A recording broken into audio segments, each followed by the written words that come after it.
Shalom, pessoal! Assim como Jesus, você também gosta do nome do Pai, do nome de Deus?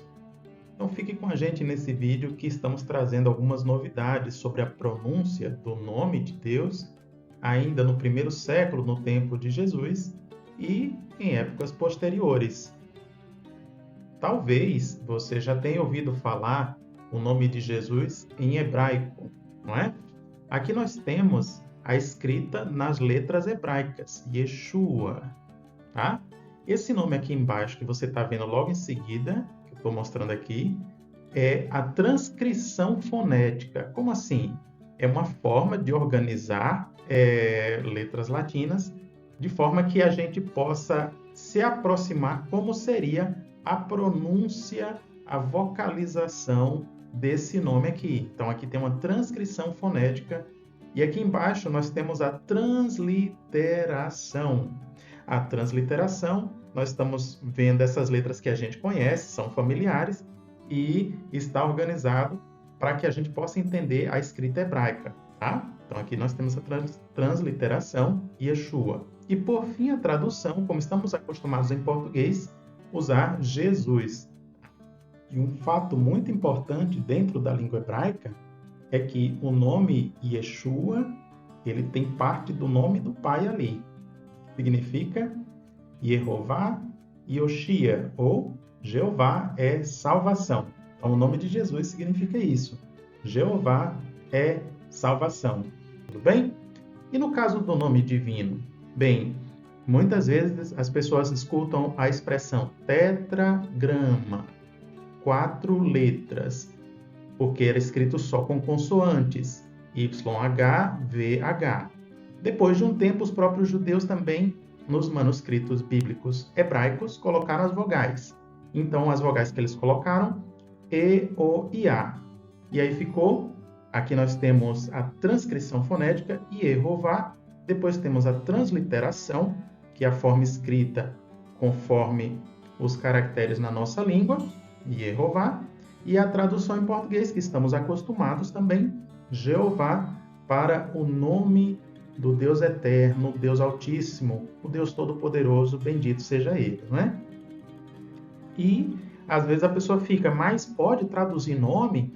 Sim, nomes podem vir a ser traduzidos. Eles podem vir a ser traduzidos e isso acontecia historicamente, normalmente, com o nome de muitas pessoas que ficavam famosas, eram comumente traduzidos. Talvez hoje não tenha tanto esse costume, mas durante muito tempo sim. E no caso de Jesus, no caso dos apóstolos, seus seguidores, eles usavam também nomes traduzidos. Confira aí na sua Bíblia e você verá que não há nenhuma proibição bíblica nesse sentido.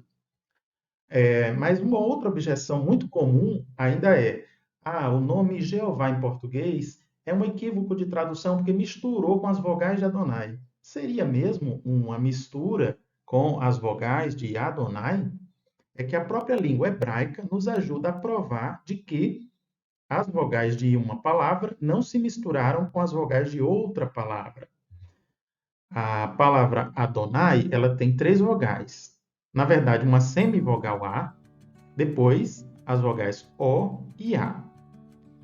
E o nome divino Yehová, ele tem uma semivogal E e depois as vogais O e A. Acontece que as pessoas dizem assim, olha, essa semivogal A, aqui que a gente está vendo, com esse desenhozinho aqui, é a forma em hebraico, tá bom? Se chama Hatef Patah.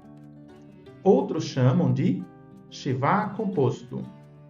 Quer dizer, 2 pontinhos mais um traço. Então, Shivá composto.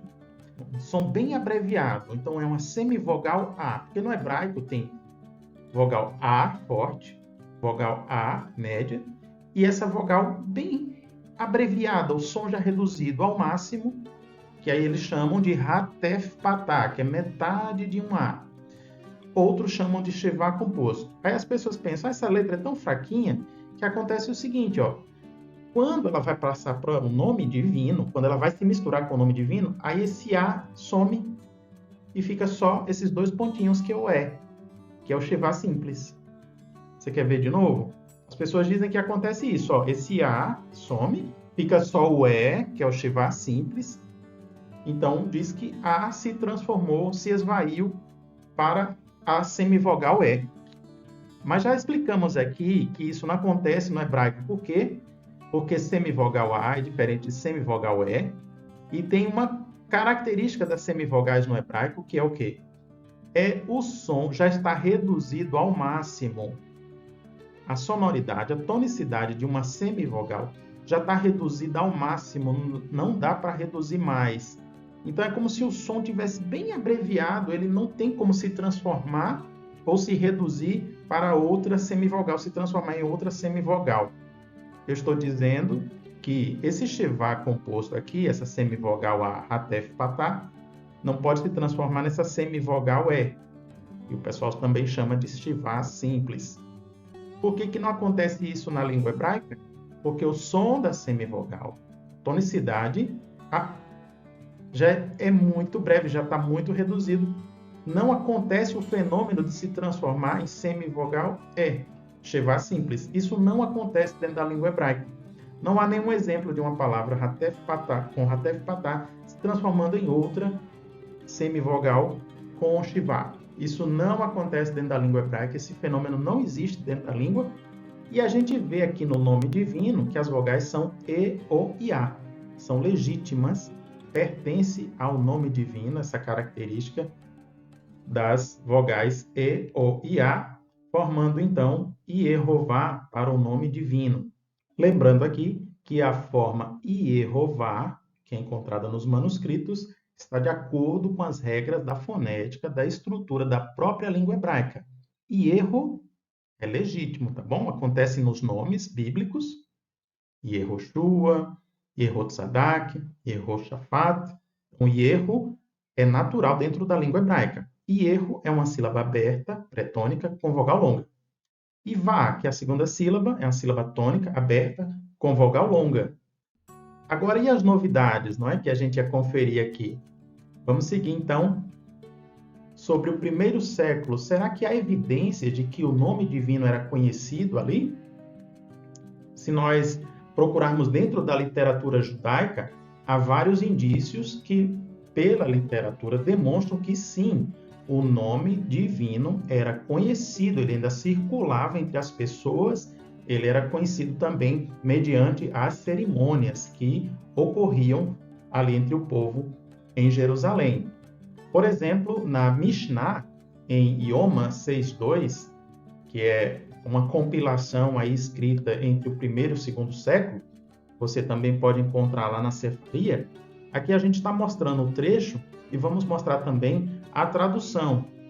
Aqui está explicando que é o seguinte: quando os sacerdotes e o povo que estavam em pé no pátio do templo ouviam o nome expresso sair da boca do sumo sacerdote, costumavam ajoelhar-se e curvar-se e prostrar-se e dizer: bendito seja o nome da glória do seu reino para todos sempre.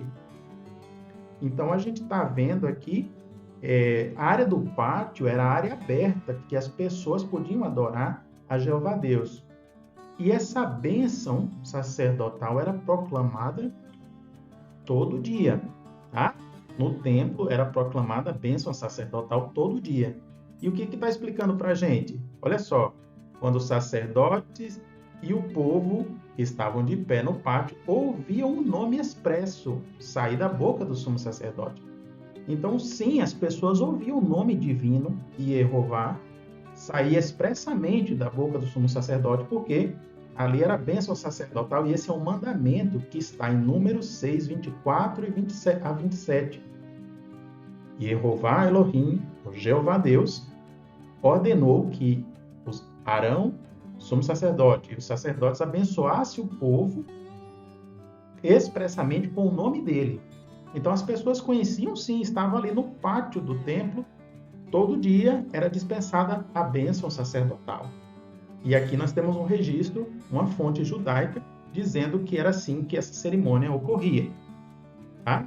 Também temos aqui outra menção, que é Sotá 7,6, que diz o seguinte: no templo, eles pronunciavam o nome, assim como estava escrito, segundo as suas letras, né? mas nas províncias usavam uma palavra substituta. Veja que no templo eles pronunciavam o nome assim como estava escrito.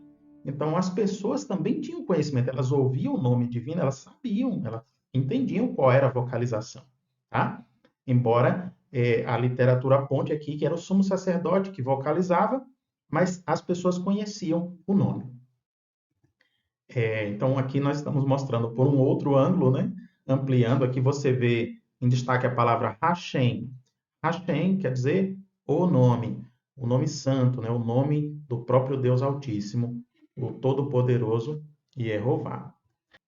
Ainda temos outra menção em Beracot 9:5, no qual ali diz que o homem deve cumprimentar o seu próximo com o nome de Deus.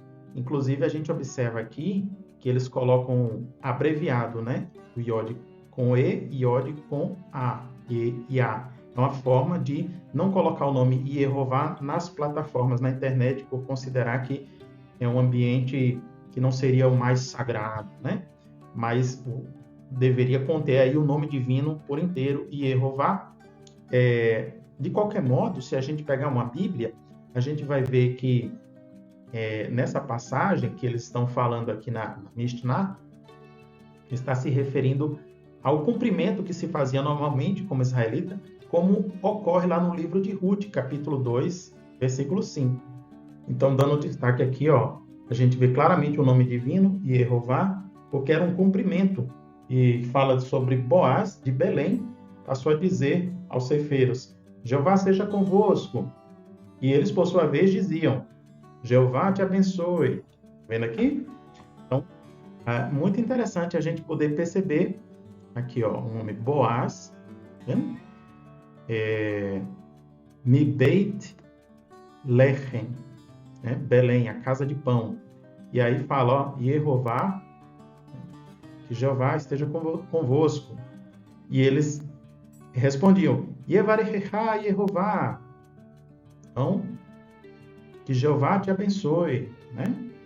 Então a gente percebe que era um costume do povo judeu se cumprimentar dessa forma, e inclusive esse trecho de Beracot diz de modo favorável que o homem deveria cumprimentar o seu próximo empregando o nome de Deus.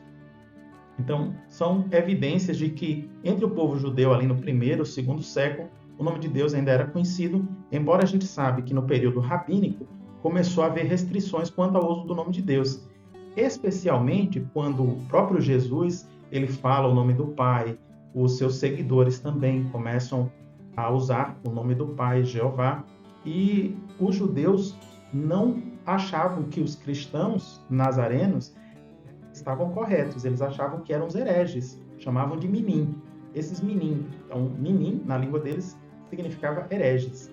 E há um registro na Tosefta, um registro que ficou como sendo histórico, que mostra lá que os livros dos evangelistas, quer dizer, Guilhonim, é uma forma de, como se fosse Evangelion, né? Uma aproximação de Guilhonim, então os evangelistas. E os livros deles, no caso, Sefer, né? Sefer é livros de Minim. Minim são os hereges, como eles chamavam os cristãos nazarenos, os cristãos judeus. Aí ele diz que não salvava esses livros do fogo, e porque havia ali referências ao nome, né? Você está vendo aqui em destaque a palavra Shem. Shem em hebraico é nome. E há outros autores também que colocam, como por exemplo o rabino Yosef Gelili diz, durante a semana deve-se recortar os tetragramas, os seus tetragramas lá nos livros, né? E escondê-los e queimar o restante. Então essa era a orientação que era dada. E é interessante que de tantos achados de Genizá, há um papiro, por exemplo, esse do segundo ou terceiro século, é datado assim, do trecho de Gênesis, e onde teria o nome divino, foram feitos recortes. Então, ao mesmo tempo que a Tosefta fazia essa referência, a gente encontra um elemento concreto, né, de pelo menos um manuscrito, um papiro com essas alterações recortado onde se esperava que ocorresse o nome divino. Então, há uma harmonia entre o que tem nesse registro, que a gente tem como registro histórico, e depois um elemento concreto, um artefato concreto, que a gente percebe que pode sim ter ocorrido essa perseguição, porque os livros cristãos, os primeiros livros não sobreviveram, mas ficou registro histórico indicando que eles escreviam o nome. Qual nome? O nome de Jeová Deus e Jeová, porque eles adoravam Jeová. Jesus adora Jeová, os seus seguidores também. Jesus é o caminho, a verdade e a vida, e ele nos leva ao Pai. Quem é o Pai? Jeová. E eles escreviam, então, o nome e os judeus reprovavam, recortavam esses nomes. Assim, a Tosefta deixa o registro, tá bom? Em Flávio Josefo, ele diz que já existia uma proibição, que ele não poderia dizer o nome. Todavia, ele fala que sim, o nome existia na lâmina do sumo sacerdote, essa lâmina de ouro aqui, na testa dele, e que era como se fosse o som de 4 vogais. Tá? É muito interessante essas palavras de Josefo, porque indica que o nome era conhecido, mas que já havia uma certa restrição naquela época, e que também já se conhecia por lá o conceito de vogais. Quer dizer, eu não posso dizer o nome, mas é como se fosse o som de 4 vogais. Então, sim, as pessoas já falavam as vogais, né? Elas vocalizavam as vogais. Até porque na língua hebraica, para formar uma sílaba tem que ter vogal. As gramáticas, os cursos também ensinam as vogais, então sim, a língua hebraica tem as vogais. Naquela época já eram vocalizadas, as vogais já eram vocalizadas. Ele não podia dizer qual era o nome, mas ele disse que existia o nome e que era como se fosse o som de 4 vogais. E quando a gente observa o nome Yehová, a gente percebe aí uma sonoridade parecida com 4 vogais também. Então, é uma evidência fora da Bíblia, histórica, Flávio Josefo. Também Orígenes, ou Orígenes, né, alguns pronunciam assim, de Alexandria ou de Cesareia, ele era um cristão, viveu ali entre o 2º e o 3º século, e ele produziu a Hesapla, nada mais, nada menos do que uma tradução bíblica em 6 colunas, com o hebraico, com o grego, e outras versões do grego lá da época. E esse livro foi muito importante. E ele faz um comentário sobre o Salmo 2:2. Ele diz que nos manuscritos mais fiéis o nome está escrito em caracteres hebraicos. Contudo, não nos caracteres hebraicos atuais, mas nos mais antigos. Então, para aquele erudito da época, sim, o nome ainda era conhecido, ele ainda circulava nos escritos mais fiéis, como ele mesmo disse, né? E ele produziu essa obra, essa Hesapla, que ficou em Cesareia. Provavelmente ela foi destruída no 6º século, mas outras cópias foram feitas, como a Hesapla siríaca e outras, tá bom? Enfim, a gente destaca aqui que ele conhecia, que ele diz que o nome ainda existia naquela época, né? O nome divino escrito em caracteres hebraicos. O próprio Jerônimo, que fez a tradução das escrituras para o latim, ele diz que encontramos o nome de Deus, o tetragrama, em certos volumes gregos, mesmo hoje, expresso em letras antigas. Ele também deixou o seguinte registro: o nome de Deus é o tetragrama, que eles consideravam anekephoneton, isto é, inefável, e se encontra escrito nestas letras, Yod, Re, Val, Re. Então, ele conta que sim, o tetragrama ainda era encontrado naquela época em obras gregas. Então, o nome divino ainda era conhecido, ainda circulava. E será que Jerônimo tinha razão? Será que a gente tem um elemento concreto para conferir? Vamos dar uma olhadinha nesse manuscrito? Ele é um VAT grego, 749. Vamos dar uma olhada lá na biblioteca do Vaticano, onde ele está hospedado.